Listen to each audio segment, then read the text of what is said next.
Well, hey, my friends, this is episode number 81 of Wired Up Retro, which is kind of a continuation from episode 80, where I showcased this analog joystick made by Sony for the PlayStation 1 in 1996 on modern day consoles. Now we're going to use it on a very old console, the Atari 5200, not just for the sake of, having a single stick working on it, but actually dual stick control on games like Robotron 2084, Space Dungeon, which is an exclusive twin-stick game for the Atari 5200, and another favorite of mine, a new homebrew that's called Intellidiscs, and this was actually showcased by me with a review on episode number 79. So if you haven't seen that, this homebrew Intellidiscs is really cool. It uses a variety of control methods, one of which is a twin-stick control method.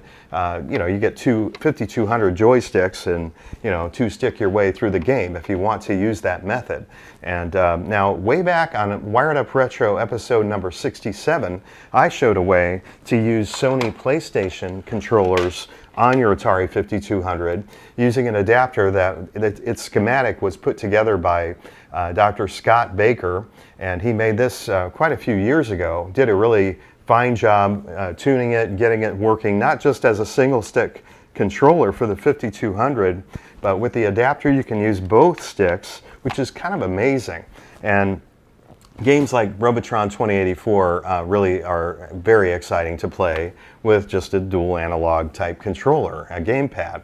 Now, this controller doesn't use the same protocol as a DualShock controller. It was actually released before any DualShocks came out. It's got its own protocol. So we have to kind of convert this to become a DualShock type controller. So how are we going to do that? Well, I've got an adapter or two that actually accomplishes that first and foremost. Then you get some other, like a daisy chain of adapters going to get this working on the 5200.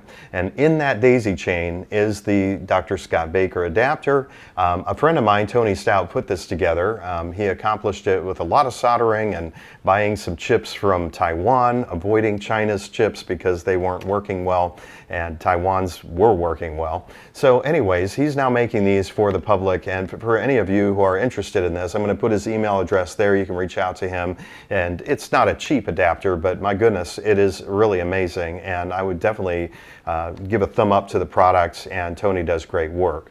Now, when Tony provided it to me initially, he provided it to me within a case that was kind of a generic case, and he's improved on that by making a 3D printed case with actual buttons that have been 3D printed. And I received this recently. I'm very excited to show this to you. The case itself is even available by him as a 3D print job. Again, just reach out to him and he can tell you how to go ahead and get that. And if you want the whole adapter, the whole package, definitely he'll do that for you as well. So a really neat adapter. Let's go ahead and show you the method to get the analog joystick working on the Atari 5200 today. I'm excited to show this to you guys. All right, so our first adapter is this PlayStation to Wii Classic controller, or Wii Remote adapter made by Mayflash. The second adapter that's going to get connected is this one. This is also a Mayflash adapter. It's called the Wireless Wii Controller to USB adapter. So once you got them connected, this is going to submit a wireless signal to its receiver. All right, and then nextly you will plug in a USB splitter. So let's go ahead and show you how that's done. This is the power side. It's got a little tag, a red tag there, indicating that's for power. This is not for power, so that's where you plug in your receiver. All right, so what's going to pump power in here is a USB cable. This is just a standard USB to USB. And what's going to get the power into that? Initially, I thought I was just going to use something I've used on other Wired Up Retros to accomplish that. And this is a USB plug-in for the wall. And once I got it plugged in and I had it all set up, it wasn't working quite right. The game was blinking out from time to time. So I said, well, we're not going to be using that. So I moved on to a cell phone charger, a 5-volt. By the way, this is all 5-volt based. And this was doing the same thing. So then I recently got a new phone, and it's a Samsung S20. So I thought, well, maybe this newer charger would work better. It did not. So at that point, I was resorting to USB hubs, and I was looking at their amperage, not just whether it's 5 volts, but whether, you know, the amperage is going up to 2 or 2.5. I tried a 2.5, it did the same thing. I tried a 1.2, it did the same thing. Finally, I got the thought, well, I own this Nyko dual charger AC for PlayStation 3 controllers. And it's got, it's just a plug-in for the wall. And I noticed something on this one. It's basically a 5 volt, but it's only 800 milliamps. And when I plug this in, and to get it all powered up, everything works. So apparently it's better to have the lower amperage. All right, so I just thought I'd tell you that. All right, nextly what you're going to do is you're going to plug in a Cronus Max Plus controller adapter. And this has to be pre-programmed to be a PS3 controller to PS3 console adapter. That's done using its proprietary software called Cronus Pro. All right, and so after that is plugged in, then you're going to plug in this. This is a Brook Super Converter. Looks like you have a curious kitty.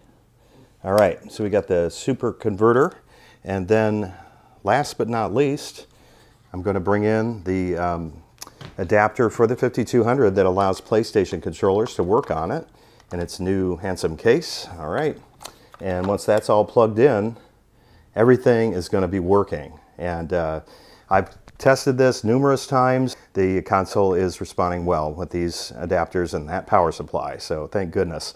I actually, I was getting pretty frustrated with the different adapters I was trying, and I was thinking, you know, God, maybe you could provide for me an adapter. And right after I did that little short prayer, I went to the basement and I went through a box of wired up retro stuff, and lo and behold, this was sitting in there, and I thought, well, maybe that's meant to be, and it was.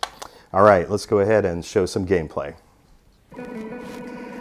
Now for the moment of truth, we're going to give this a try with Gyrus, and Gyrus is really just a single stick game. I've got you know, either the choice to use this stick or that stick. That's how that PlayStation to 5200 controller adapter works. Gives you the choice on single stick games. Press the start button, here we go. So yeah, the square button is the fire button.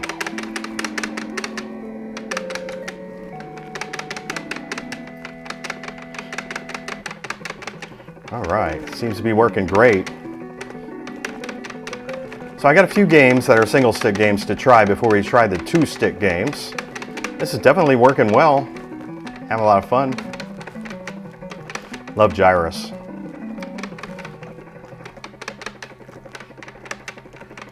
Oh, all right, let's try our next game.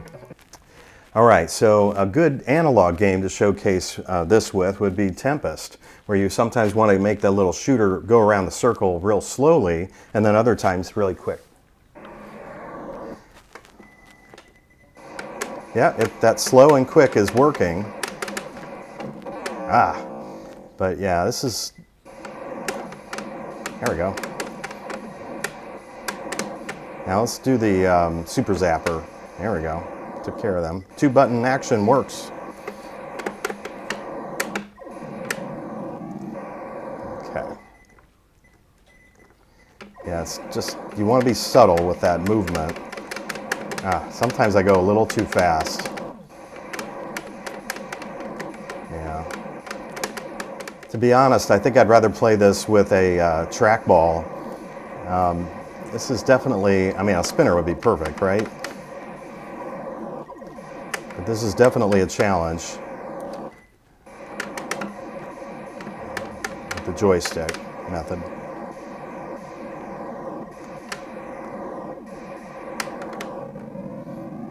Now I really want to touch on the 5200 analog controller games.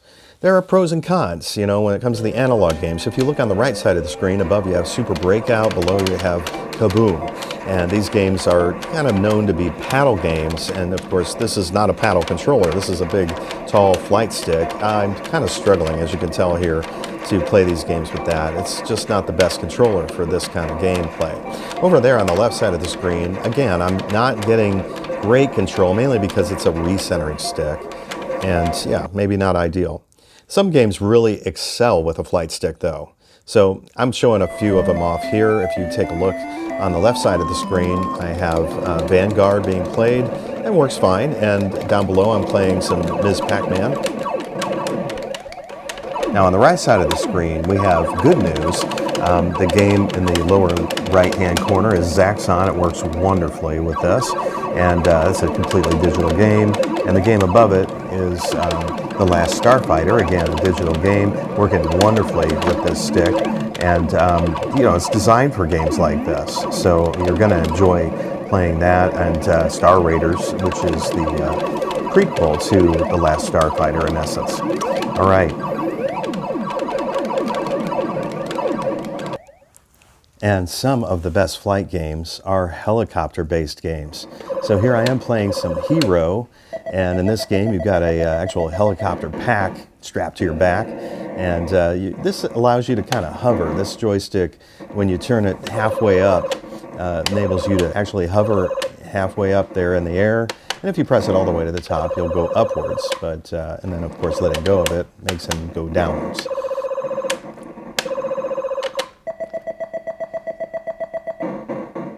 Here's another game that kind of has the same setup in the controls department, and that's Choplifter. And you can see I'm definitely having some fun here, knocking down these tanks. When it comes to different 5200 games, you know, you've got some games that do better with analog joysticks that don't recenter, but then again, you have ones that you kind of want a ball-top joystick for digital arcade games. And then some of them you're going to want to use a trackball, and some are really paddle games. Some are best for the steering controllers, or maybe flight sticks or flight yokes. Some are best with spinners.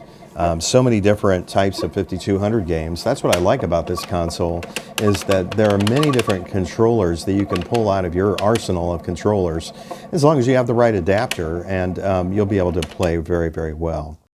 Now, let's talk a little bit about the Twinstick Shooters. Here I am playing some Robotron 2084, and with the two-stick setup, this is really a first for the 5200. This particular controller has never been used with any adapters. I know of no method other than the one I'm using right now that'll work to get this particular controller working. Now, on a former Wired Up Retro episode, I did actually show the X-Arcade Tank Stick, which has two arcade-like sticks that you can use on the 5200 plugged in, and it works very well. But this is kind of extra cool with these big flight sticks. I like grappling with these big handles. It's definitely the best way to play Robotron, in my opinion. The next game up is another two-stick Atari 5200 game called Space Dungeon. Space Dungeon is really an original game for the 5200 and exclusive to the console. And basically you're going and collecting things, but not only are you collecting things, but you've got to shoot the enemies, and there are a variety of different types of enemies. Some will go down with just a single hit, while others you got to hit multiple times and maybe get to the heart of the enemy in order to actually kill that enemy. So that makes it really a challenge. This is a tough game. I would say Space Dungeon could be a big frustration for you, but once you get kind of good at knowing how to shift back and forth between one room and another to try to avoid some of the bullets, I think that that can be a strategy that could be to your advantage. So anyway, I definitely like the game. It's definitely fun and very unique for the 5200.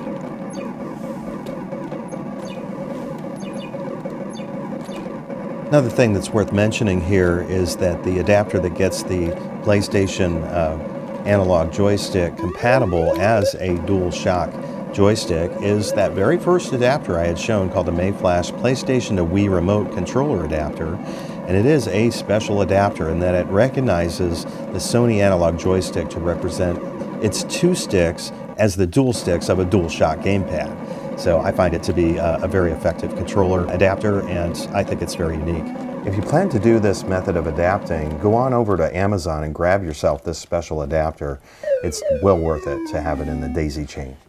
All right, so we're going to move on to our next game, which is Intellidiscs, which is made by Phaser Cat, published by Atari Age. Definitely a spectacular Atari 5200 title that is a throwback to the Intellivision game Tron Deadly Discs. And it is a really amazing recreation of that game, and it has some extra perks. The main perk being that you can use different control methods, one of which is the dual stick method. And this actually enables you to cast your identity disc in one of 16 different directions. And you can run your man around in one of 16 different directions, which is also awesome. If you have an analog controller like that, it enables you to do that. So I definitely would tout this game as a bit superior to the Intellivision version. I also really like the sound effects, and what they've done with this game is just really, really fun. So if you have an opportunity to go to Atari Age, to their store, definitely pick it up. I think it's definitely a homebrew worth owning.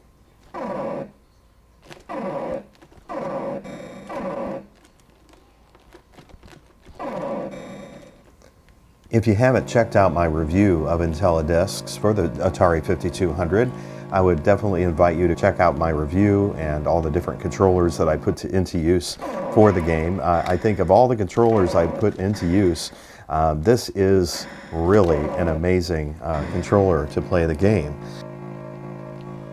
Well, all right, guys, I hope you enjoyed the episode. This was a real challenge for me to make this episode. I'd like to say it was just so much fun making the episode, but there were times that I was like, oh my goodness, I just don't know if I'm ever going to get this accomplished with the power source issues that were going on there. But once it was accomplished with the bright power source, I was thinking, oh yeah, this is really awesome. Using this gigundous controller, the Sony Analog Joystick, with the super system, you can't go wrong with using a super controller with a super system. They're just so gigantic.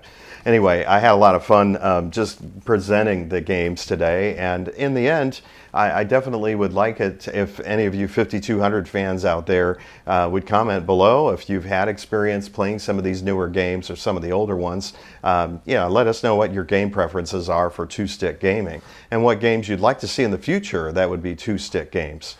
All right, so definitely give me a thumb up if you like the video and subscribe if you haven't already. All right, well, I'll be seeing you guys soon. Enjoy the holidays. Take care.